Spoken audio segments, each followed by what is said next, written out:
Good now, everybody, and welcome to the Rise Up Morning Show, your place for helpful news, commentary, and of course, answers to your crypto questions wherever you are, whenever you listen. It's time to wake up and smell the crypto and listen to my new favorite, the Rise Up Morning Show theme song. Good morning, the Rise Up Morning Show. Ooh, man. I keep waiting for one day me to be like, all right, I'm over it. But not this I don't day. know it'll ever happen, Alex. It just Not makes this me day. feel better in the morning. Well, if it makes you feel better in the morning, let us know. If it doesn't make you feel better, let us know that too. I got a message right before the show today. Yet another person has fallen victim to scammers. And Alex, it was a website called... We just had the class. We just had the class, man. And it was a fantastic class. It was so good. We went over a lot of stuff. The napkin you made was just... And it took me less than 5 seconds to recognize that this website, whose title is profitabletrading247.com, was a scam. No, that sounds legit, Evan. That sounds I mean, like a and reasonable. I get the testimony, the text on the website. There were some typos. There was some unfinished stuff. It just they get sloppier and sloppier. But people are desperate. They're greedy. They're fearful, and it is rough out here. So I don't know what to do, man. I was telling Kim about it. I'm frustrated about it, but we're doing the best we can.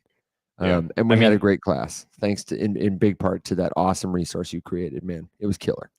It's just repetition, I think. Because I'm right there with you. It's super frustrating that, and I try to also remember, how obvious things are to us. Like, we are here all the time. Of course, it looks obvious, but I mean, take for example, one of the things that we all, probably know is one of the most commonplace scams. I post a video, someone leaves a comment, and 14 Alexes all leave you a reply, right? As much as I do sit here like every single day and search my username and every variation of it I can think of and block everything that comes up, they still manage to slip through. But if I go to those fake profiles inevitably and I hit following, there are dozens and dozens and dozens of people who are also following the real me, also following this one. And it's like, as many times as we've said, this is it. This is the only one. They just sneak through. So I think we just got to beat it to death. You just got to keep saying it over and over and over and over. Yeah, and each of the Alexes has their own Telegram. Oh, I know, right? Yeah, and a trading opportunity for you. So I'm going to start making more videos. The way to become better trader than Warren Buffett, and all you have to do is join my Telegram and give me money, and you'll outperform the best investors on earth of all time. So just a real quick. I'm gonna start making more videos on this. Whenever I see one, I'll just post it and be like, "This is what it looks like. This is what it looks like." But if you want to avoid these kind of things, we had a great class this weekend. We're doing a couple of free classes this month, but you can buy the recordings or you can register to attend a future class. All of it is stuff we're going to continue doing, and that you can find by visiting the riseupmorningshow.com. Pig butchering scams, people. That's what it's called. You got to look it up. They fatten you up with a beautiful looking website with the promise of many riches. And then as soon as you send them that money, it's gone. It doesn't matter if they show you your profits. It doesn't matter if they send you a little bit of money to earn more trust. If there is somebody promising you returns like that, it is absolutely too good to be true. And there will be a day if you invest with them that you try to get that money back, and boy, it won't work. No, so hopefully that's not you, my friends. Hopefully that's not you. If you're interested in the course, the recording, check it out. The best place to find it is the riseupmorningshow.com. And of course, if you're not there, then you won't know about the Rise Up Discord. That's also the place you need to go. When you see something that looks a little suspicious, jump in the Discord community, share a link, ask people what they think about it. We're all better together than we are apart. Alex, what else is on the docket today? Do you want to give a little preview, a little tease about what we're doing this week?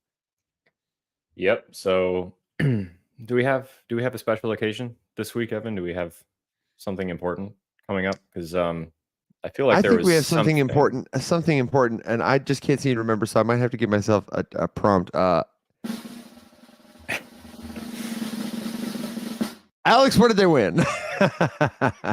Well, all of you watching have won the opportunity to watch Evan and I and Will all together as we travel to Nashville to host a special episode of the show, all in the same room, with one little tiny addition to the lineup. SEC Commissioner Hester Peirce will be joining us live for the show on Wednesday afternoon. Amazing. Pretty Amazing, Alex. cool. Yeah, we're Pretty thrilled sweet. about it. We're very stoked.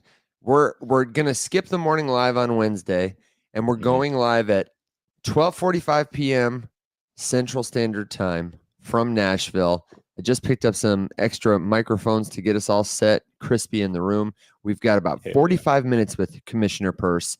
And if you haven't yet responded, left us a comment, we got a lot of great feedback on the video that I did, Alex, about things people want to ask her. And we're going to have to be wonderfully concise. Maybe she'll give us a round 2 one day. I'm sure if we have a good experience, she'd be open to that. But the goal is establish an open line of communication, get some feedback directly to the people from the SEC. I frankly am thrilled. So if that's something you want to hear about, you got to let us know. And so in answer to Nick, who Let's asked see what we about got. asking her real questions. So in short, yes, Evan and I have already been working on a draft of questions and stuff and sort of, the topics, what we want to cover. The goal here is not to ask her anything she's been asked that we could just look up on YouTube. So I'm not interested in just having her retell me the things that she told Congress 85 times. I'm not interested in having her read me, her dissents or anything like that. We are kind of looking to get a little bit more into the nitty gritty here. So if there are specific things that you would like to know, please let us know in Discord, and we will see how we can mix them in to what we're going to be asking her. Tech CEO asked, did she get the questions ahead of time to prep? Kind of. We sent an outline of like what we would like to discuss to make sure that it was cool, because at first we didn't even know if we were going to be allowed to live stream this, but they were very gracious. And it sounds like they don't particularly care about getting all of the questions and stuff ahead of time. So we're not sending the full list. But we do only have 45 minutes. There's a ton of stuff to cover. We are going to try to get into a couple things that she, like I said, hasn't talked about publicly. And for example, one of the things that I'm super curious on is more like specific actionable advice for people who are running tech startups focused on Web3 in the United States, and how they can just not become targets of the SEC. And we're going to use gaming as an example because it's kind of a hot topic right now. And we've got more games launching all the time. We've got entire networks focused on bringing games to market. And something that is super important for Web3 gaming in general is this idea of ownership, which means using tokens for stuff. And we are going to ask her specifically, like, hey, for Web3 gaming studios, as the example for this topic, how can they navigate the idea of giving digital autonomy and ownership of stuff to people? Is it as simple as just how we testing this shit out of everything, or is there more clarity that you can provide? I think that'll be a good opportunity for her to do what she does like to do, which is point out that the SEC has done a disservice to the industry overall by not offering more clarity, and then maybe share a little bit about where she would like to see it go. She's great. In answer to another question, she is fantastic. The gentleman I've been corresponding with, who's helping to arrange it for her, his name is Bill. And the last communication I have from him is he said, it's probably best to avoid asking too much about ongoing litigation, because she can't comment about, what a judge is going to do. Sure. But to please make sure to leave time to discuss the importance of standing up for fundamental American rights. She's interested in talking about fundamental American rights to the American people. I have no idea what that means, but I'm curious to find out. Yeah. So, Couple good questions kind of starting to roll in here. One comment we do from have some Jay. good ones, yeah. Sounds like she needs to replace her big boss. She seems more bullish on crypto, and we need that. To be honest, I would not phrase it about her just being bullish on crypto. I think what she has is what we need from the government, which is an admission that there are really good people doing really cool things in this industry, and we are hurting them actively by not having a framework to go after actual criminals. And we are hurting the entire industry by just being sketchy and making everyone nervous that even using this tech at all, regardless of whether or not you're doing your research and trying to do it legitimately and trying to follow whatever laws you can find, you know, that it's all just hopeless, that no matter what you do, the SEC could just sue you out of thin air. And that's the part that she constantly rags on, just like, we do not have any clarity. These people don't know what they're even supposed to be doing. The ones who are, I mean, because don't forget, a great example of this is the Gemini exchange, specifically requesting information from the SEC about how to proceed with X, Y, and Z, not getting an answer, trying something anyway, and immediately getting sued. Like, refused to answer the question, sued them for trying anyway. And one thing that I'm actually looking forward to bringing up too is just kind of the division of enforcement. Evan, one of the stories I highlighted that I dropped into Discord this morning was about the DOJ specifically going after meme coin scammers, specifically the GoBit market maker. Just with regards to, you know, wash trading and facilitating meme coin manipulation, all this sort of stuff. And of course, the first thing that I think is like, oh, look at that. It's a different department. Granted, the DOJ, this is totally within their purview to, you know, enforce the law around a whole bunch of different things. But I think it's kind of telling that, you know, the SEC is suing Uniswap and Coinbase and Kraken, these large, you know, like entities that are trying to do things, I guess, you know, more legitimately. And meanwhile, there's just like scammer after scammer after scammer after scammer stealing millions upon millions upon millions of dollars from people. And nary a whisper from Gary. Yeah. It will be interesting to talk about that pursuit of clarity, the division that people perceive there to be at the SEC, how she, you know, I'm interested in hearing more that will humanize her. Somebody made a point about personal questions, how she navigates the tension and conflict, the responsibility of her work with like having her own personal opinion, because surely she's got personal opinions about a lot of this stuff and probably has pretty interesting ones as somebody who's so close to the industry, but has a real responsibility to keep those out of the litigating work. Well, I guess she's not a litigator, the regulating work. I just can't wait for it. If you've got thoughts, further ideas for questions, the best place to leave them will be in the Discord server, or, you know, you can always put them in a comment under one of our videos. We're going to be headed that way Wednesday morning. So like I said, we won't have a morning show that day. We'll just do the stream in US afternoon. It'll be UK evening. And then Australia, you guys will be snoozing. But it will we'll all put be it on recorded. YouTube. Yeah, it'll be super recorded. We'll publish it everywhere. It'll be easy for you to find. So there was an interesting question from Chaos here just about, you know, what hurts the industry more, the SEC or the industry itself? And I actually have struggled with phrasing this. Evan, it kind of lightning bolted me the other day. Maybe it was yesterday. And I saw, let me pull it up here. I saw someone posted something on Twitter that just was a really good prompt for conversation. And so it was a question that this individual posed. I don't know who this person is. The Real Espresso. It just says, as a content creator in this space, should you A, grab whatever opportunities may come your way, or B, be selective of the opportunities that come your way and do your research before accepting anything? Kind of an obvious choice. Why? And also, why does it have to be just those two? I know. I mean, you know.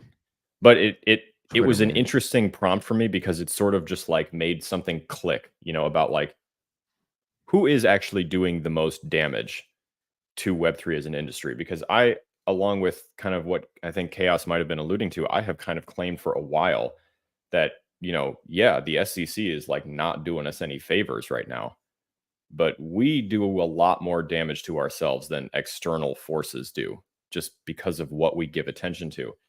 And I realized I can more squarely place blame, and this will not come as a major shock. But what I said is, okay, obviously, B, you need to be hyper aware of how many people want you to market things for them that are either illegal themselves or could be promoted illegally. If you have no idea whether they are illegal or not, that should be a massive problem, or that should be a massive red flag to you. That's a huge problem, and you have some serious reading to do. And then I took it a step further, and I just said that I would make and stand by the claim that the reason crypto has a bad rap is that creators and influencers getting that bag and just promoting garbage is sort of commonplace. You see people like, okay, you're a creator that I support. You have now taken a paid promotion. We're all happy for you. You get to pay your bills. You get to do whatever. And that's all good. Like, I firmly believe that content creators deserve to get paid for their efforts and their work. And you deserve to be able to pay to live. Like, it's funny that we often get the most angry about the people that we depend on the most getting paid. Like, we love to bag on fast food workers, and yet we go there all the time, every day. And it's like, Sure. yeah, it's one of the most in-demand industries ever. Why are we so hard on these people? It's the stupidest thing ever. And content creators are the same thing. You spend all day digesting internet content, and the second a content creator gets paid, you get upset about it. And that doesn't make any goddamn sense. So I completely support people getting paid for their work. However, in this industry, you have to recognize that it's not that black and white, No, and I would say that it doesn't constitute work to do something that is like ultimately misleading and zero sum. Crypto Machinery said it best. Just because we don't have clarity doesn't give us the green light to make turtle coins and rug. 100%. Like, I have heard some people say the only way I can make money here is by building a following, promoting meme coins, dumping them on my followers, those kinds of things. You know what I mean? Like, don't hate the player, hate the game. And to that, I would say, I mean, you're just patently wrong. I don't know. There's definitely people who are willing to do a little bit of crime are probably going to. Yep. You find more options for the things you can do to make money, but also we joke there are about plenty it of all the time. options that exist. Plenty. No, plenty there's a ton. Calvin Hill technically doesn't do anything illegal, even though I don't think he's a very helpful teacher.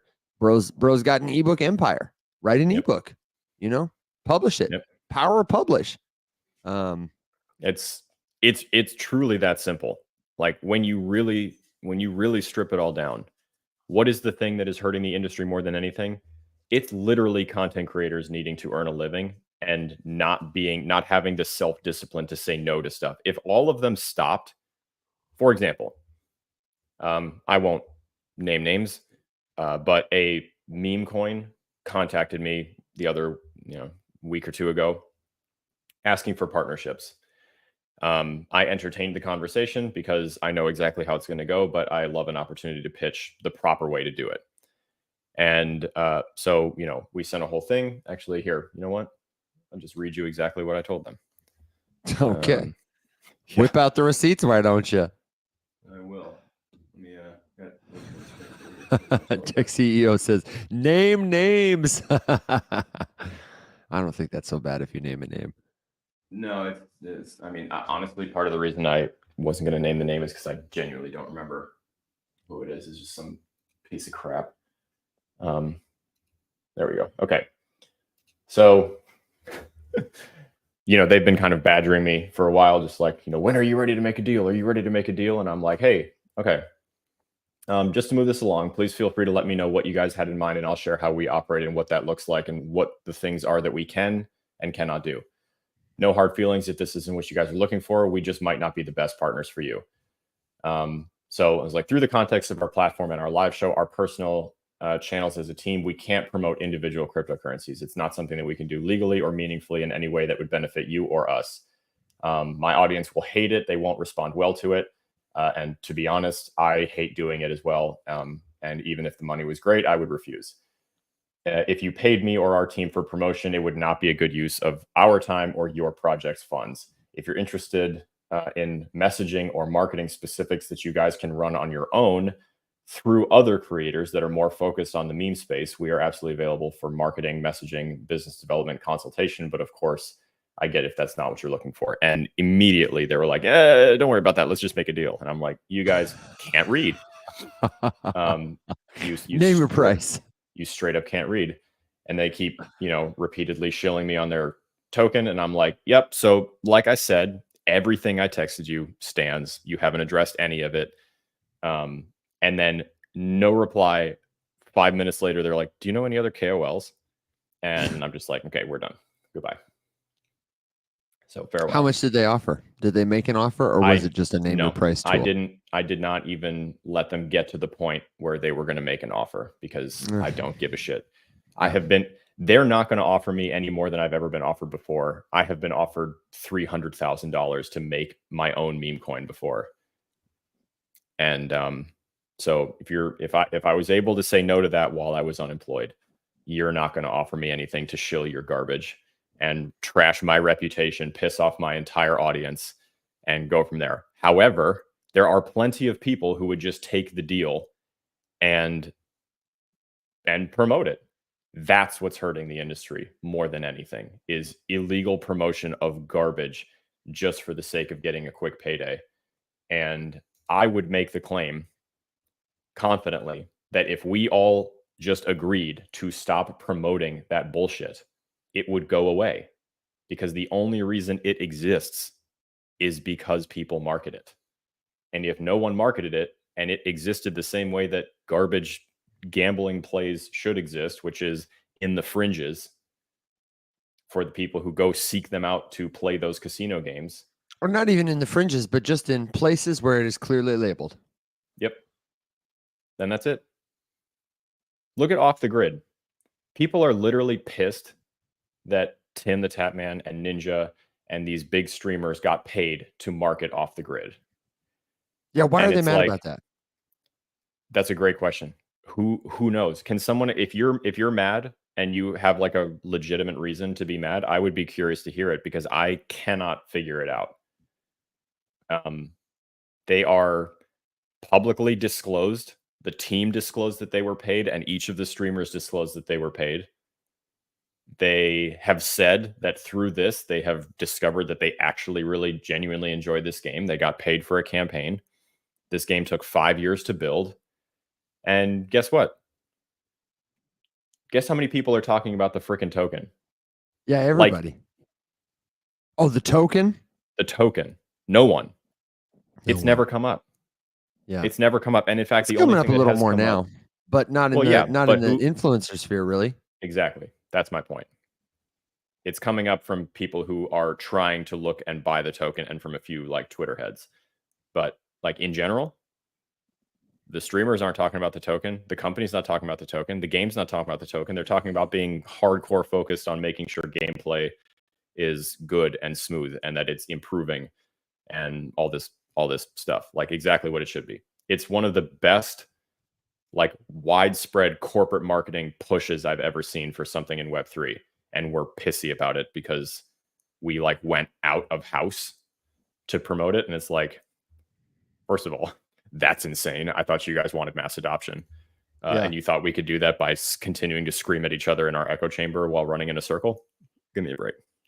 And that's the thing about it. If somebody is going to become known as like a you pay me, I'll tweet about your meme coin person, then don't be surprised when legitimate companies who want to be seen as credible by Web2, by gamers who don't know crypto, by folks who are skeptical about it, don't be surprised when they pass on partnering with you. And also, don't be surprised if you'll take $300,000 or $300 million to sell your reputation, and that's the last dollar you ever make on it in your life. The second you're willing to compromise those things, you put a ceiling on your value. And I don't mean to get like woo-woo about it here. And I definitely have like the audacious confidence only a white guy could have when it's when I say something like, there's no world I could imagine selling me, the value of me, for for a tweet, for a video, even for millions of dollars. I'm worth more than that. I think a lot of people in our space are not making more money because they're trying to make a little money right now, instead of becoming wealthy in ways that may have to do with money, but just will provide for them to live a full and rich and bountiful life for longer than any amount of money would. That's that. I mean, in my humble opinion, that's what's hurting the industry more than the SEC, more than people launching meme coins, Big time. more than a large centralized exchange scamming people and fall. I mean, think about every other industry, right? What was the Evan? Some huge bank just got caught not following anti-money laundering laws, Jesus. and they're Was paying it, billions of dollars in fines. It wasn't Citibank. It was No. somebody help me out. TD Ameritrade. That's Yeah. right. It's barely even a was headline. wild. If you haven't seen that Billions video of that dollars. Alex sent me, it was like, banks are willing to do crime. People are willing to do crime for a little bit of money right now. That's exactly the problem, Alex. When people are willing to make that trade, or incentivized by our system again and again and again to make that trade. That's why we need better, different alternative systems, transparent systems, verifiable systems, incentives that align us together instead of against each other in games of scarcity. It's the natural outcome, man. I don't like to curse too much, but it's fucked. Pardon me. I do curse a little. I like to save it, Evan, so that people know when I say it, it's, that was hopefully it means something. Reference to an internet sensation that you did Oh, it not was. see. Sorry. Yeah, it's okay. Blindsided me. Hey, speaking of internet sensations, I'm going to have the other event of the week is this Friday. My show comes out. I'm going to be on the show Hysteria on Peacock. It's not my show. It's like a show that, plenty of people are doing. But I'll be in episode 6. It's dropping to streaming services Friday, October 18th. I have no idea what time.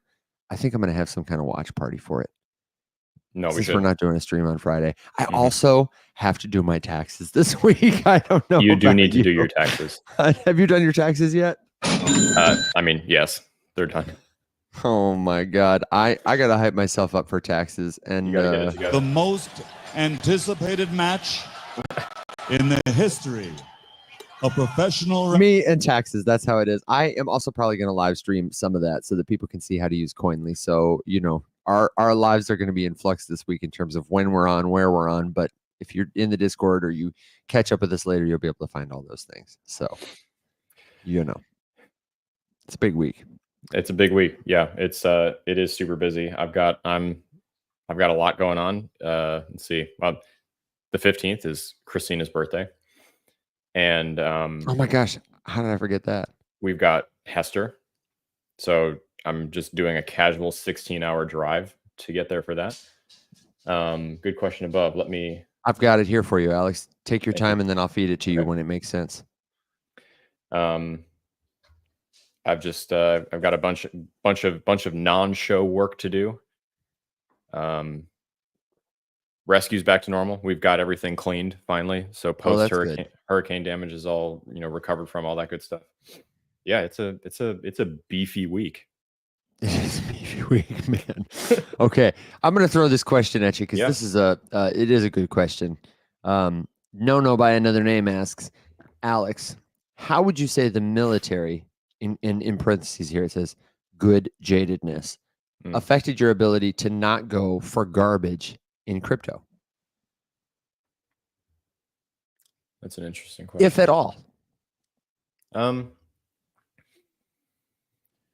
Well, the first major lesson that I've taken from just my previous job into coming here was had nothing to do with like avoiding garbage or anything like that. It was just, and I'm pretty sure I told Evan and everyone else this, in the throes of stress when everything was breaking and going wrong with the original TFM mint. It was just like I very recently I was actively holding multiple people's lives in my hands, and nothing else has really been able to stress me out that hard since then, because no one's life is on the line. How has it? I'll have to chew on that for a little bit, I think. I mean, I think it's just kind of a general worldview, eye-opening. I have seen lots and lots of things that lots of people have opinions about and talk about that they've never really experienced. It's why I, feel so strongly about the state of the immigration system in this country, because I have spent a lot of time in Haiti and Cuba and the Caribbean, and I worked, immigration enforcement, all that sort of stuff.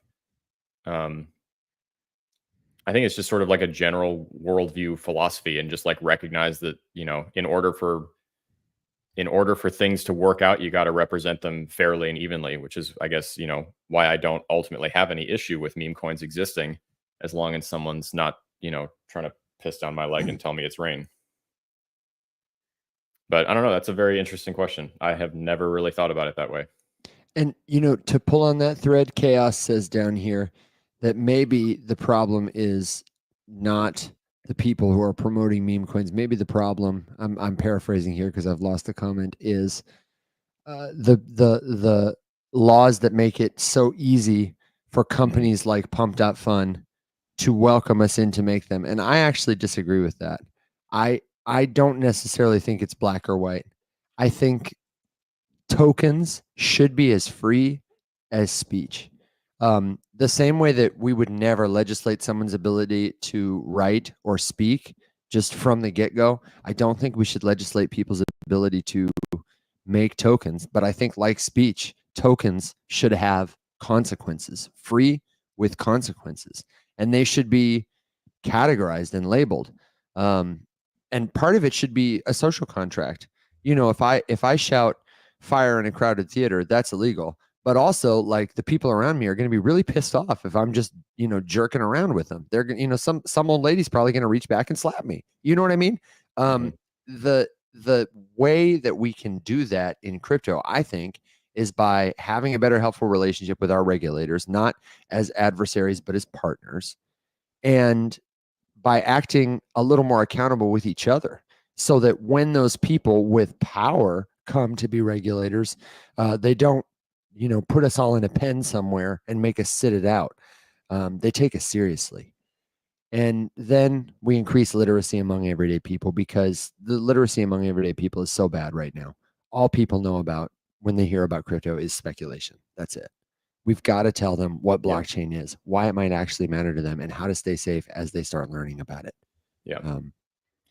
There's a comment from Machinery that just says, has a hard time imagining a world wherein memes and legit crypto space, can coexist peacefully. And my follow-up question was just, do you believe that the existence of Las Vegas diminishes the impact and the meaning of the stock market?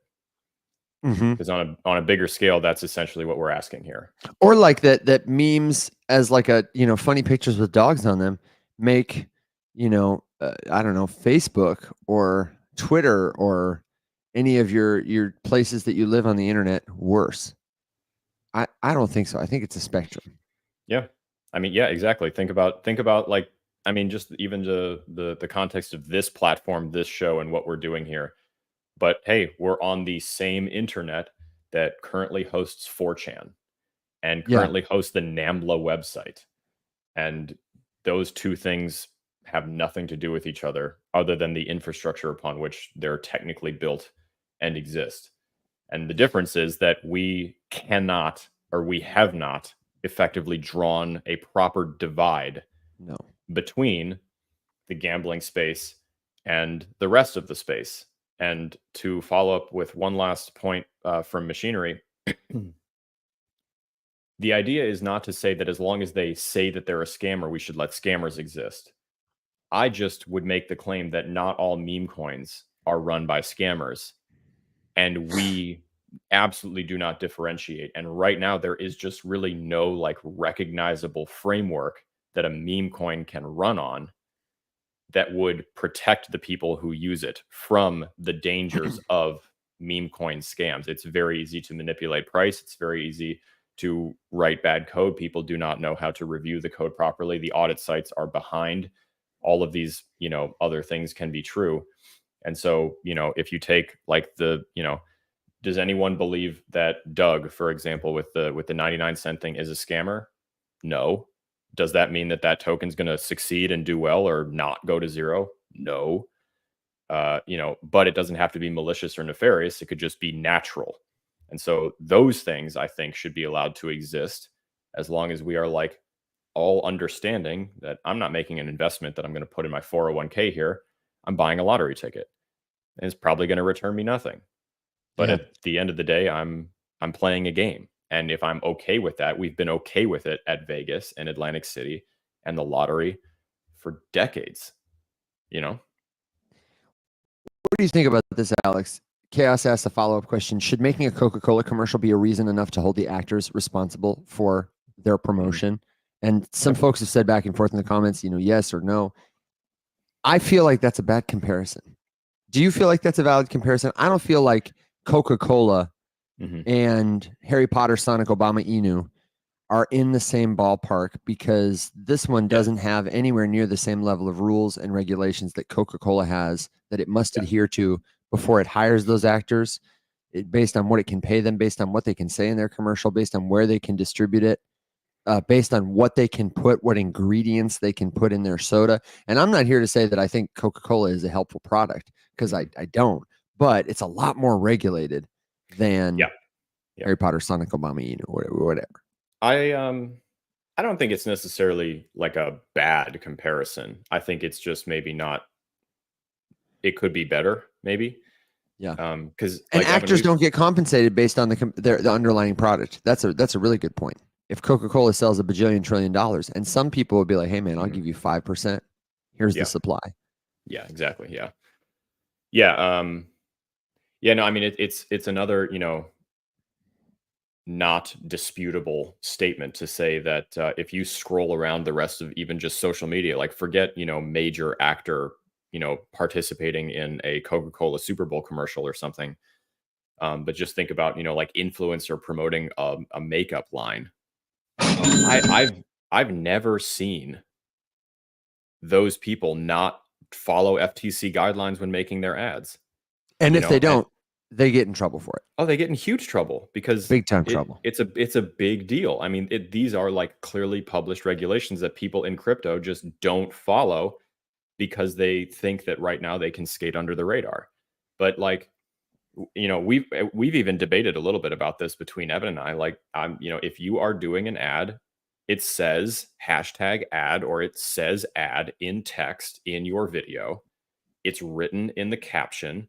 You verbally speak that it's a paid promotion. It's an advertisement. Yeah, you're going to know if it's an ad. It's going to smack you.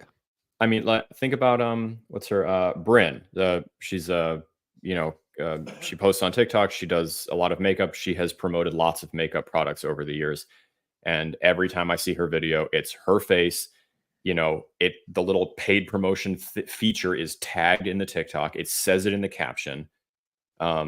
She specifically speaks to you that she's doing an ad, and she has a little #ad in the top corner of the video that lives there for the entire duration of the video, so that no matter when you happen to look at the screen while it's playing, you will see it. And she does that every time. And guess what? Because of the way that she operates and the relationship she has with her audience, it's completely fine. But people in crypto are just like, one, ashamed. If you're not interested in telling your audience that you just got paid to make this promotion, why the hell did you take it in the first place?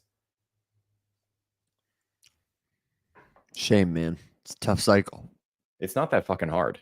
Yeah. It's really not that hard.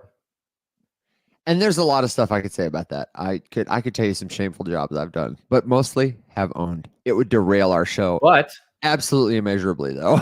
But I mean, just because I know what you would say, did you massively broadcast a message to tens of thousands of people on the internet that could lead a lot of them to get hurt? No, you didn't. So it's not even remotely the same thing. Most of my shameful jobs were pretty clandestine.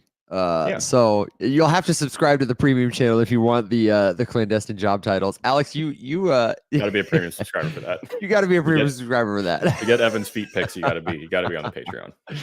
They're coming soon. This is a gross misrepresentation of the facts. Hey, I saw you sent a couple articles to the Discord server, and I'm glad to talk about them. Obviously, we want to take your crypto questions. If you're one of our friends, you can feel free to tap the request button. You can come up, you can ask us. If you're here on YouTube, you can type your question in the comments, or if it won't fit in a comment on TikTok, you can leave it in the Discord server. But let us know what you're thinking, and we will answer those questions for you today. We've got a halfway through the show. I'm feeling good. Halfway through my tea. Speaking of tea, Tech CEO, who's in the audience, the #1 salesman for the Rise Up Morning Show mug. This is a regulated product. I'm pretty sure it comes with a label that says it is known to cause cancer in the state of California, like just about everything you might buy online. But I can confirm that when you buy a Rise Up Morning Show coffee mug at the link in our bio, you feel better, you look better, whatever you're drinking tastes just a little bit better, because you know you're supporting helpful news, commentary, and crypto questions answered for you here on the Rise Up Morning Show. So you can get those in the link in bio. I think we've sold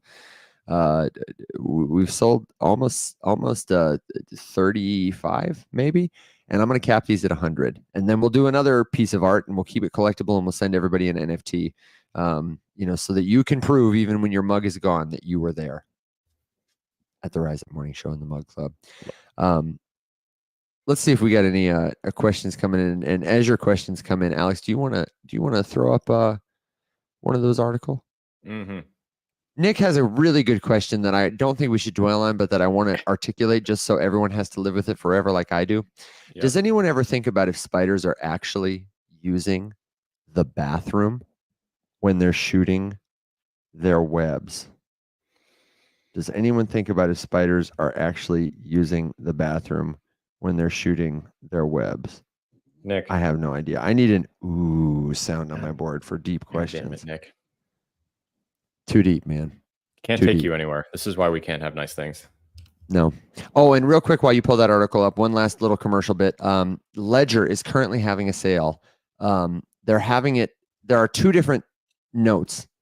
One of them says it expires October 15th. One of them says it expires October 16th. I don't know which one to believe. If you're thinking about getting a cold storage device, this is a good opportunity, because everything you buy when you use this link, I think it's just for their affiliates. I'm an affiliate. Will's an affiliate. We have links for the show.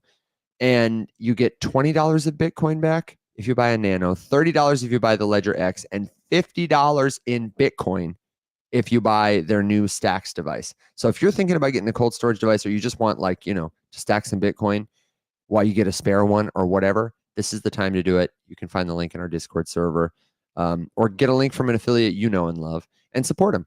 It helps the show, helps you, and who doesn't want some Bitcoin and also cold storage for the crypto? You know what I'm saying? Amen. Thank you for reminding me, Jessica. So Alex, what are we looking at here on the YouTube stream? I'm going to pull it up for folks on TikTok. Yeah, so this was something that Evan and I touched on last week that I just wanted to revisit, because we've dwelled on it for a couple days now, and I'm genuinely super curious to hear from all of you guys too, because a lot of different cryptos kind of fall into this category, and they fall into the category in different ways. It's a category, side chain, layer 2 scaling solution for Ethereum, whatever, that is growing in many different directions, right? We have different kinds of rollups. We have different methods of scaling. We have all these different things. All of them have a crypto. We kind of look at them all as being the same thing. And now Uniswap has entered that race. Has entered the chat. Okay. And so, I have conflicting feelings about it. I have not really made up my mind, but I wanted to talk about it a little bit, just because now we're starting to get more, expert feedback. By the way, the threshold to be an expert in crypto is so freaking low. Hey, man, I play one on TV every single day. Watch what you're saying, pal. So just, there's something for you. To take us back to things that are actively hurting the industry. Influencers who don't understand what they're talking about are actively hurting the industry. It's not that hard to study and learn. But we've already beaten that horse. So Evan, you shared an opinion about this last week. I'm wondering if you can kick us off here. Just kind of on the idea, here the question at hand here is, do layer 2s hurt or help Ethereum? That's the debate. That is the debate. And on one side of the debate, there are people who say, let me flip this around so you can see my face. There are people who say all press is good press. That one day, if we see adoption realized, Ethereum is likely to be this base layer of the future internet where everything built on top of it adds on and extends the value of ETH, of Ethereum. It creates an incentive where people want to continue to validate that network to support all the things that happen on top of it. And in that future where all the internet is built on ETH, it doesn't matter what anybody on top of it might be getting. The value of being the backbone of the world's internet is immense, almost immeasurable. But on the other hand, there are people who say, however, if we don't maintain the layer one and also scale the layer one, instead of just scaling these layer twos, that there might come a point where the benefits of launching a layer two network or launching a new network somewhere else, or the possibility that somebody could outcompete ETH will come to fruition. Like right now, I forget which one, I'm pretty sure it was Arbitrum. The fees that layer two networks earn at the expense of ETH are nuts. For every $280, I think it was, that Arbitrum earns, double check me on this, it's easily Googleable, but it's between $200 and $300. For most of these layer twos, Ethereum earns $1. 280 to 1. And hypothetically, if we don't scale ETH's ability to grow, then we're not going to incentivize people to be validators there to secure the network. It's going to be less secure in the future. It's going to be more susceptible to attacks. It's going to be a shakier foundation for all these L2s to build on. And then eventually, when the foundation is no longer good, they're going to go to another network that is building alongside, maybe Solana has reached a more scalable point that can support that kind of infrastructure. And then ETH will crumble. So the argument at the core is, should we be scaling L2s, Unichain, Arbitrum, Base, Optimism, or should we be doing things that will allow us to scale the L1 in terms of transactions, blob space, block space, all these other things? And I don't necessarily see them as mutually exclusive, but it seems like we're having the conversation right now because many people in the ETH community feel like the layer one scaling has been neglected. I can see the sense of both sides. And I'm curious, Alex, if from this article you have any more supporting data points that talk about what have we seen so far from like Unichain? What maybe are some of the valid points that can be made about whether or not it is helpful or hurtful to Ethereum in terms of like the money or attention they're taking? What are people saying here? Yeah, so obviously, a lot of people are concerned about the future of Ethereum as a network due to the presence of all of these things, particularly, the Optimism superchain here, which is enforced by things like Base and the like there, right? There's a lot of different solutions, like you were mentioning a number of them. And I mean, I would be lying if I said that I had a strong opinion, because I can see the case on both sides of the fence here. I can totally see that the presence of scaling solutions and layer twos in general that are underpinned by the inherent security and strength of Ethereum as a network, that those two things can have a mutually beneficial relationship and coexist peacefully. However, I also completely recognize that the more people who are trading using the layer twos that all have their own currencies, even if they are, ERC in nature, takes away, like you said, from revenues generated and fees paid to stakers, which hurts that very security that we are hoping Ethereum's underpinning will offer to the layer two ecosystem. So, what does this mean in the grand scheme of things as an investment thesis for Ethereum moving forward, right? Like, we've got several things working against us right now. Bearish community sentiment based on the prevalence and the push forward of layer twos. The fact that the layer two space is getting more populated. The fact that we don't have staking with the ETH ETFs and they are wildly unpopular. Nobody gives a single flying shit about the Ethereum spot ETFs. And if you don't believe me, go look at the inflows and the outflows. The other day, there was literally zero. Literally $0 in a 24-hour period of that ETF was purchased.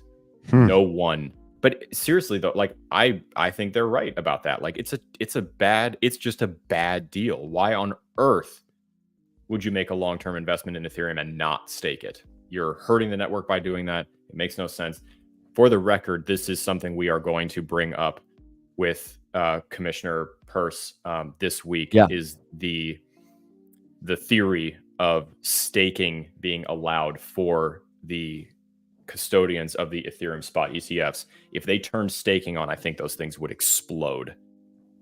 Which is a pretty strong case for people like Larry through BlackRock to push for that to happen. So I'm very curious to hear what if anything the SEC has to say about that. But no, I think short term and maybe midterm, Evan, I'm overall concerned and bearish, until things equalize or until we are allowed to, see how these things work. But just because so many things in crypto are kind of that knee jerk, are sort of like, reactive without digesting the full picture. This is the sentiment I am seeing right now, is that this overall is not good for Ethereum as a network. As an investment, I'm concerned about the near and midterm, I would say. Yeah, and I would say I agree, unsurprisingly. This doesn't mean that we're saying, go out and sell your Ether or don't buy more if you use it. We're not telling you either way. I use Ether all the time.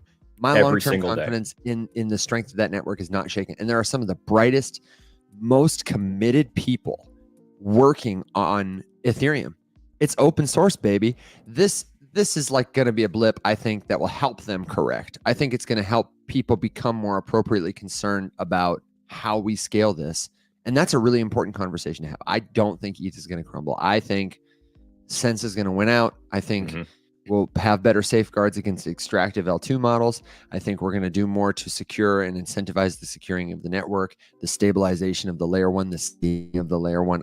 I just, at this time, and if it changes, we're going to see it coming from far enough away that like we're not going to wake up one day and be like, well, I guess it's over. you know what I mean? It'll be just fine. And I think it's worth noting that the reason I'm specifying short and midterm is just because I think Ethereum has weathered and come out on the other side of way worse shit than this before. Yeah, totally. And totally. Like I said, it's very possible that at some point staking is turned on for these ETFs. I don't know that I see that happening anytime super soon, because it's kind of a big deal and there is no precedent for the way that would be set up. Someone asked about staking in the comments, and will we ever see staking become illegal? I don't think so, just because there is already regulation that touches staking. It's pretty cut and dry. It'd be a big change. Yeah. Like as you earn staking income, you are earning income, you declare it as miscellaneous income, you get taxed on it. That is the way that it works. I think the problem is that it's not clean. It's very messy. Wherein if you earn, I do not believe, like here personally, hot take, I don't believe we should get double taxed on crypto. And we do. If you earn cryptocurrency, you owe income tax on it on the dollar valuation on the day that you earn it. If I pay Evan $1,000 worth of Ethereum for job, some of my clandestine jobs, for some of his foot jobs, he owes income tax on that grand. But if he doesn't sell it and tomorrow it increases in price by 15% and then he sells it, not only is he still on the hook for paying income taxes on the $1,000 worth of Ether that I paid him, but he also owes capital gains tax on the 15% gain over the $1,000 that I did pay him. Yeah, and that's just bullshit. And that's just bullshit. I want to wrap up my thoughts on it with this comment from Jay. I will defer to him. He says about ETH, it's the Linux of crypto.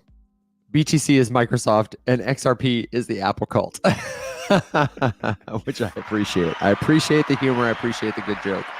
Although Apple has pretty significant revenue. Apple does have pretty significant revenue. I need that ooh sound again. We need a but yeah, a rim shot. I gotta write this down. Rim shot. Ooh, and if you got other sound requests that are absolutely necessary for the show, you need to We do leave it have a below. shots fired. I do have a shots fired, and that one lives here. I also have this one that's like a. Whoa! Whoa, Like that one that's a- just seems violent. That's a I rarely beefy use one. that. right. You know. And then there are some that I just never used. Now that we're on a soundboard segue, I have this Okay, one. wait, Evan. Toilet flush. Lil Jon screaming, "Yeah!" Wow, these are these are great, great. you Yep. guys. Toilet flush. Both of those are brilliant. Yeah. Must get added. Simply must get added. Evan, major props for knowing who Lil Jon is. Yeah. Look at you knowing things. I was thoroughly caught up in that trend when Dave Chappelle did that skit of him with the what Yeah. okay Yeah. I caught that moment in pop culture history. Psycho For shower those- scene. Good one. For those who don't know why I'm ripping on Evan for that, Evan is an actor who has never seen any movies or TV shows and does not know anything that happens in pop culture. He watched like 4 movies from the 1930s and called it good, and Leave hasn't me seen anything since. alone.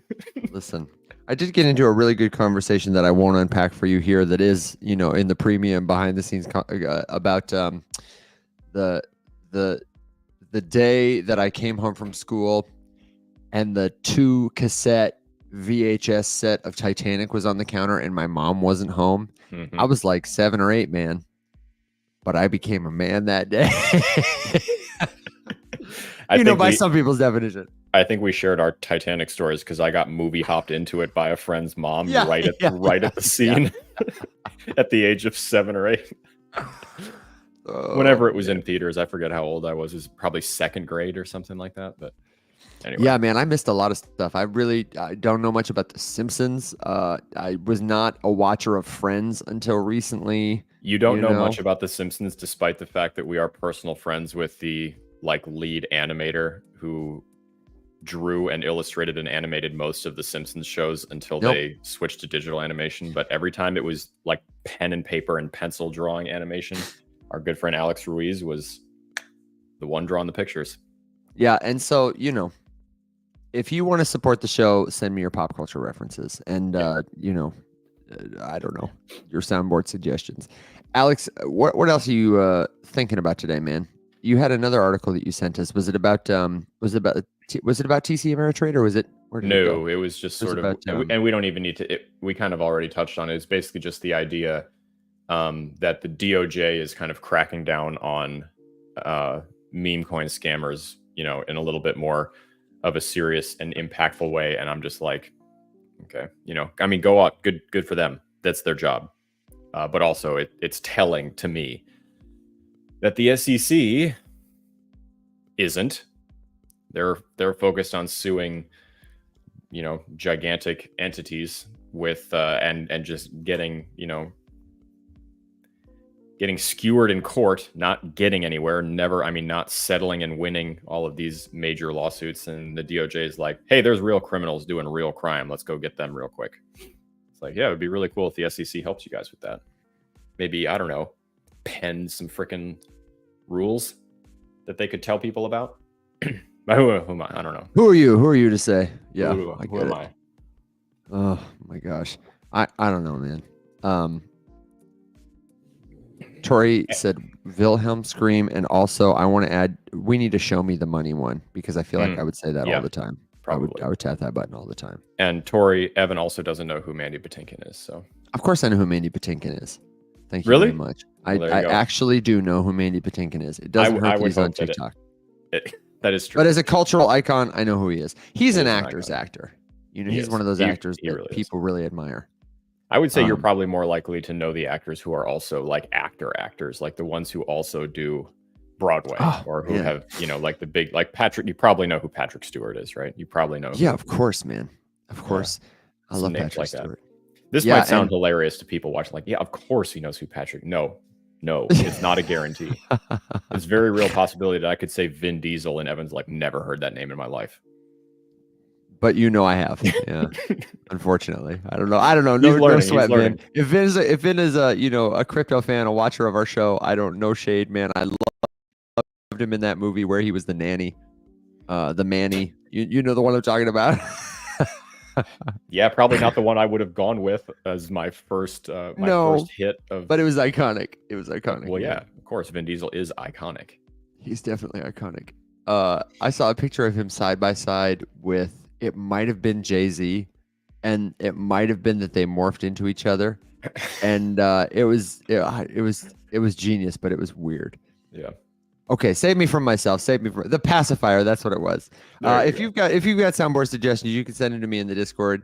If you've got pop culture suggestions, you can send them to me there. But we're here for your crypto questions. All crypto all the time, except when we're not. So Fractal asks, and an effort. Thank you for writing the ship. It was spiraling nowhere. We were sinking fast. You came for the crypto. You stayed for the Vin Diesel. But Fractal asks, Alex, I saw your video post about SUI. For reference, I have been using SUI as an example to explain some more Web3 jargon in the crypto in 60 seconds series. If you're curious about that, they are more recently posted. I don't think I have all of them in the playlist yet, but as soon as the show's over, I will put them all in there and you can scroll through them. So the question is, what's my favorite crypto in the SUI ecosystem? Now, just because Fractal, we don't know each other, I will preface this by saying this is my snarky answer. My favorite is USDC because I love stablecoins. And I'm very excited that we have stablecoin options on SUI, and that's exciting to me. However, I think I already posted it. I have filmed a lot of things in the last week because I haven't had time to sit down. So I sat down and literally filmed 16 videos over 2 days a little earlier, and I'm just sort of dropping them all out. So I can't remember if I posted this one already, but I might have. On CoinGecko, not sponsored, but it should be. There is a way that you can sort by category, and you can sort by the SUI ecosystem and get an entire list of all the stuff over there, and it'll rank by market cap of the project that exists in SUI, and then you can kind of dig through and you can read okay, how is this thing in SUI? Is it built on SUI? Is it just use SUI? All that sort of stuff. I have not really gone through. I am personally not someone who usually invests in splinter projects on top of other ecosystems. When I see something like SUI doing really well, the odds that every startup that launches there are too low for me to go hard on any of those things. I'm just going to recognize that hey, SUI's got a lot of attention. I'm going to invest in SUI instead. I like infrastructure. I don't like specific projects as much as I like infrastructure. If I'm bullish on gaming, I like Avalanche. I like Ronin. If I am bullish on DeFi, I like Solana. I like Base. I like, whatever, that kind of stuff. But I don't necessarily go in on the individual little projects because those things fail all the time. And it's way too much for me to keep up with. And I don't have time for that. And also, Alex, I have to say, it was a real thing that you did to make that video, because the SUI thing, the SUI and Say video I'm talking about. Oh yeah, saves my life. You're welcome. I thought of you. I thought of you when I did that. I still have to go. Wait, which one's that? Which one's that? I do have another one coming where obviously I break down what the hell Narwhal and Tusk is, because it's the greatest consensus mechanism name I've ever heard. That one I was actually pretty proud of. I was a little worried when I got into that, because sometimes with those things I'm like, dude, how the hell are you going to put some things you just simply can't break down beyond the technicals.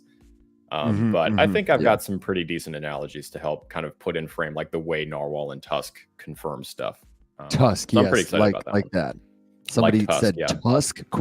Yes, Tusk. Yes, Narwhal, the undersea creature with the giant unicorn horn, and then Tusk, the horn, because technically it's a tooth. So we have some other questions coming in too, and we can address them in the order they were asked. If you see one, let me know. Jay says, thoughts on Akash? Decentralized cloud computing is super bullish to an IT guy. And, I'm kind of coming around to this. Akash is not just decentralized cloud computing. It's cloud computing and storage. So users can rent out their unused computing resources to anybody who needs cloud infrastructure. If you're a dev and you're running applications, if you are trying to host a website, you want to do other heavy computational tasks.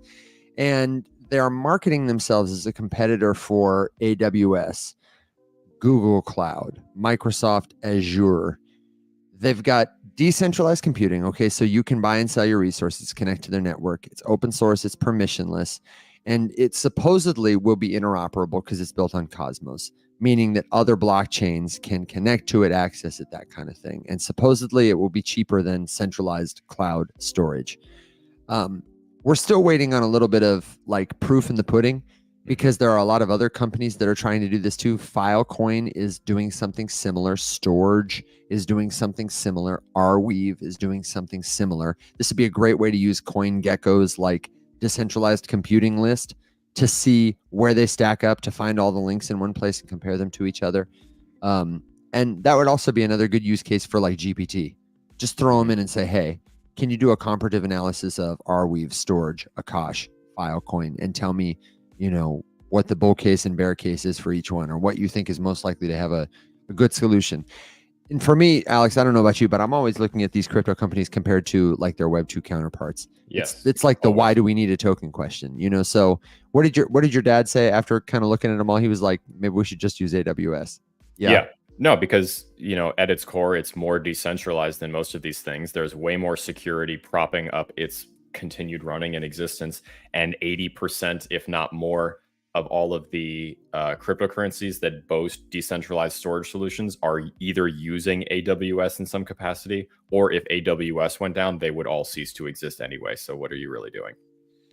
Mm-hmm. Yeah, because for context, we've been looking at using a bunch of these different things, and so we're sort of doing this big side-by-side comparison. And my father, who owes allegiance to no coin and no token and could not give less of a shit about whether or not he fuds somebody's bags by pointing out facts. And as someone who is a multi-decade software engineer, like back from the beginning of the beginning of software engineers, he's kind of been comparing all of these things, you know, on their surface levels. He would tell you that he has more research to do before he could definitively say any of that stuff. But in a few weeks, we're getting him on the show, and he's gonna look at altcoins with us and answer questions from the perspective of a very talented software engineer who's seen a thing or two. Yeah, absolutely. He's seen a thing or two and knows a thing about it. That's a good question. We had another question that I don't know if Nick has responded to as our resident ICP expert and deep, sometimes too deep thinker. Mm-hmm. Can we talk about ICP? I'm trying to learn why everybody is talking about it.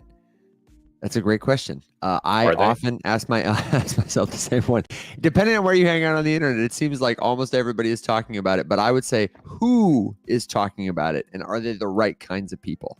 Alex, in terms of adoption, in terms of what gets you excited, who are the kinds of people you like to see talking about or using a project? It really depends on the project. Okay, I'm going to say developers for sure. They matter. Yes. And then, but I would say not as much or in every way that everyone might think. I think there's a ton of nuance in that conversation, because one thing that does bother me is when someone poses themselves as a software engineer with no context about whether or not that just means that they're really good at HTML, or they just like they are a web designer, and so they do work with this sort of stuff. So that means that all of a sudden they are like a, you know, database infrastructure expert. That's not the case. Like Daniel, for example, is a really good one because he's very open about exactly what his specialty is, and he will not talk about things that he doesn't like work with. So he is a cloud storage and data storage engineer. Yeah, so I'd actually love his opinion on Akash, honestly, yeah, truly. No, for sure. And Daniel will tell you. And Daniel hates almost all crypto. So there you go. That spoiler alert. But no, I would say that yes, developers matter. But you need to be careful, because just because a lot of people will say I'm a software engineer, and then they'll give you an opinion and financial advice, and it's not necessarily good. Nick says, I talked to Daniel. He's going to buy and dump at the top. I'm not surprised. What Nick said, what Nick is referencing is Daniel literally tweeted the other day, hey, I'm going to dump at the top. That's exactly, I mean, Daniel is a disenfranchised engineer that works in the Web3 space, who now also enjoys shit posting on Twitter. Nick also says Dfinity, the company behind ICP, is the only way other than AWS. It's the only one that makes sense. And I don't know. I don't know. I know enough about the architecture to say it is beautiful. I also know enough about the way people are using it to say they have a long way to go in terms of people using their stuff, giving up traditional infrastructure. I don't know. I think if ICP could deliver on its promises to offer a censorship-resistant alternative, just like Akash, just like if they could do it, yeah, they could do it. The thing I have heard from enough engineers, including people who work for Dfinity, because we've spent some time with them, because I was relatively deep into their grant process before we decided ultimately between all of us that like Dfinity wasn't the best host for what we were trying to do. They weren't very interested, which is fair. They were very pleasant people to talk to. The technology might be really good. The token is being used for fundraising to support the work that they're doing. There's not a tremendous amount of other stuff that the token is legitimately and deeply being used for. So it's just sort of, and a lot of things fall into that category. So I would not like.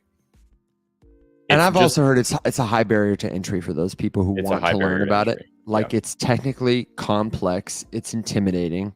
And then the number one thing I think about in terms of user adoption that is a hurdle for every consumer investor in crypto is that chart, man.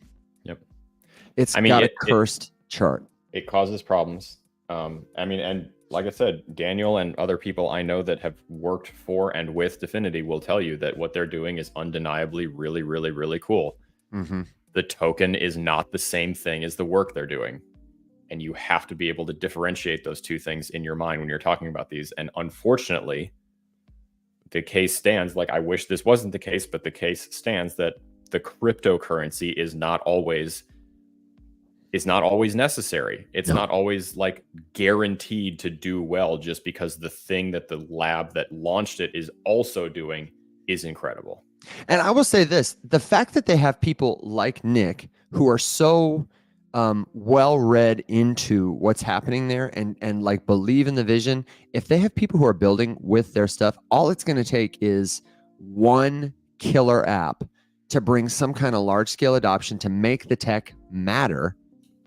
And then, if you see that coming and you have the conviction to believe that they're working on it and someone is going to build it, that's great. And I don't think anybody else is going to be like, well, I should have listened. My one mistake in life was that I didn't believe in ICP when nobody else, like there are so many opportunities out there that if you don't have that conviction, I just wouldn't gamble on it. Like if you want to learn about it and build it, yeah, sure. See what will help you to look into the future and decide what you think will be inevitable, but don't feel like you got to buy it just because everybody's talking about it. Alex, can you tell me what we said about, and by we, I mean you and Will, Axelar? Because Sonoran, yes, our good friend, asked about that. I know you talked about it on an After Dark Live, and I know Will has talked about it a lot, but I still haven't looked at it yet. Yeah, it's worth looking at. I think it's interesting. I haven't had the time to like deep dive on it. We superficially looked. I meant to follow up with Michael about it just because he took one look at it and he was like, oh, this might actually be a tool that we'd use in the game that we're working on. But I haven't gone deeper. I do think it's worth a look though. I haven't bought any of it. I have no plans. Let's practice what we preach and we can do a little bit of clicking around and research. And I just typed it into my assistant here to see what links I need. Yes. I did ping you just in the. Oh, you pinged me? The thing here. Yeah. I have a hard stop coming up here shortly. Where'd you ping? Oh, here it is. The place you told me to because your computer doesn't like it when I message you in different places. Yes. Okay, so then let's do this. Let's make this the last thing we can talk a little bit about. We'll do our final thoughts, good jokes, words of wisdom, and we'll ride off into the sunset. I do want to highlight this, that people are talking about. Can you start? I'll be right back. Yes. If you haven't seen it in the comment section, you got to check this out, that people are talking about ICP because it's Calvin Hill's third biggest bag. And that, ladies and gentlemen, has solved the problem for us. So thank you very much, Calvin. I don't think you guys are getting it. I don't think you get it. So I'm going to show you one more time. Listen, he's one of the best to ever do it. But that man is not your teacher. Okay, Axelar. Whenever I want to look at a new crypto token or get some links or get a good place to start, I go to GPT because it's a don't trust verify scenario of a highly sufficient high school intern who sometimes gets a little froggy. And I'll show you. I have trained a thread on this. Alex and I both have. We will talk about it. If you ask us for the prompts, we will give them to you. This is one of the best research tools you can have to start. Don't take everything it says as true, but it's a great starting point. And based on my assistance thread, here's what I've got. I've got a what is it, a comparative analysis of it to common competitors, Axelar versus Polkadot, Axelar versus Cosmos, Axelar, so on and so forth. It gives me use cases and adoption if there's any. And then it gives me, is there any proof in the pudding? Because that's what I'm always asking. What kind of real results, partnerships, developer adoption, physical things you can touch in the real world have happened as a result of this project being here? And then, what's the takeaway and conclusion? So Axelar, I'm learning now, is an emerging player in interoperability. The goal is to facilitate cross-chain communication, connect other blockchains, seamless data and asset transfers. So I can understand how it's a competitor to Polkadot, definitely. Cosmos, definitely. And I'd be curious to see what meaningful steps they've taken to actually start connecting chains and moving data. And that's, where I would stop. That's where I'd begin my research, is by looking at them versus these other projects, seeing what kind of proof exists in their pudding. I haven't seen any yet in terms of, reaching my news feed, but Alex, I'm curious to know what you think about it or what your initial thoughts were. Did that refresh you a little bit? A little bit. Yeah. No, I mean, I remember the basic idea. It looked like an interesting thing, and it actually prompted a conversation that I think we don't have enough in crypto, that like sometimes tools are really cool, but maybe they can't stand on their own and they're just like prime targets for acquisition. And I could think of like a bunch of different ecosystems that might want a tool like this. And I could totally see something like Axelar just being bought. And that would be kind of interesting, because we almost never see that. And M&A is a massive piece of the business industry in like every other area besides crypto. Mm-hmm. Well, I think it's so important for somebody to have this as open source and not like centralized and owned, because they'd make it proprietary and they'd sell it to everybody, licensing fees. I love when blockchain companies do stuff like this, when they build infrastructure, because they're essentially saying you can own it. You don't have to rely on Amazon or, the vision is that it will be shared, that it'll be ours. And that kind of stuff is cool with me. So Alex, as we prepare to ride our horses and ponies off into the sunset, I'm going to give you a second to give your final thought. But let me say first, if you're not in the Discord yet, you want to get there. It's discord.gg/riseup. We share all kinds of free resources there. If you're worried something you're about to invest in might be a scam, you can post it there. We advertise the live courses and coaching that we do there. And this month, we're doing free courses all month. This week's course is called How to DeFi. It's going to teach you about swapping, bridging, how to start earning passive yield on your crypto safely. And the best place to get it is when I post the link later today in our announcements chat. We'll be back tomorrow. Then we're going to be back later Wednesday, because we're talking to Commissioner Hester Peirce of the SEC. If you've got questions that we should ask Commissioner Peirce, please do let us know. If you just want to give her an accolade because you love her, that's great too. We're very excited about that. You'll be able to stream it live. We'll put all the links in the Discord. Alex, do you have a final thought? Good joke? Word of wisdom as we take our dogs and ponies into the sunset?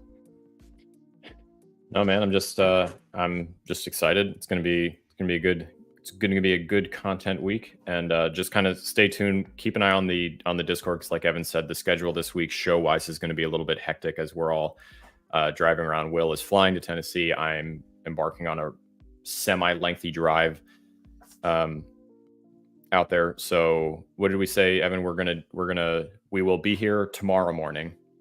We will skip Wednesday morning and Wednesday night, and the only stream on Wednesday is going to be at a time that we'll publish in an announcement in the Discord, and I'm sure we'll each make a video about it and put it up, earlier in the day on Wednesday. But it'll be midday, so like roughly halfway between the morning show and the night show on Wednesday, we will consolidate into one show with Commissioner Peirce. Your mom says safe travels to all. Thank you very much, Linda. Thanks, Mom. I so am looking forward to it, man. It's going to be great. It's going to be great. This will be the first time all three of us are in one physical space together. Alex and I, of course, have literally shared a room before, but Several times. But you know, never seen we'll Will. be, Never seen Will in the flesh before. I'm really excited about it, Gonna and get we'll get blinded by we'll the get a picture chin. together so you can see who's tallest or Spoiler alert, it's not me. Spoiler alert, everybody that I work with is a freaking giant. Yeah, and Will's got to get on a flight back afterwards, and I know you got to drive back afterwards. But man, I'm hoping we can have like a sandwich or a beer or something. There will be a sandwich and there will be a beer. Absolutely. And when it happens, we'll tell you about it. So please do be sure. Discord, riseupmorningshow.com, and then for all my people on YouTube, it's down here. We will see you bright and early tomorrow, same time, same place, 7 a.m. Central Standard Time. Thank you for being the very best part of our show. We couldn't do this without you, and we so appreciate it. Until next time, my friends, rise up.